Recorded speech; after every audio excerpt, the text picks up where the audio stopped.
বন্ধুরা, আমাকে আমার বাবা এই বাইকটা কিনে দিয়েছে। এটা 1 লাখ টাকার অনেক দাম একটা বাইক।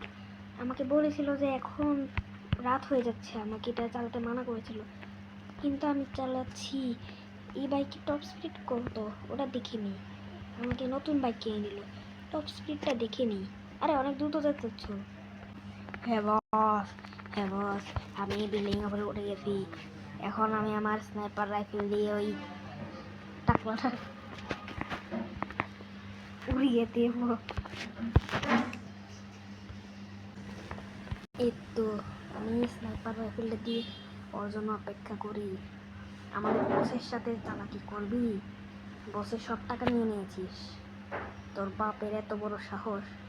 দাঁড়া, তুই আসার চেষ্টা করি। এই তো আসতেছে মনে হয়, একটু এদিক দিয়ে আসতেছে। আসলেই ওর বাইকের চাকার মধ্যে গুলি করে দেব, আর ও বাইক থেকে পড়ে যাবে। ওই টপ সিটটা তো অনেক ভালো। এখন আমি আর একটু জুড়ে যাই। এই তো আরো জোরে যাওয়া যায় কিনা দেখি। এই তো যাচ্ছি। আরে আরে থামাতে পারছি না। আরে আরে আরে এই কি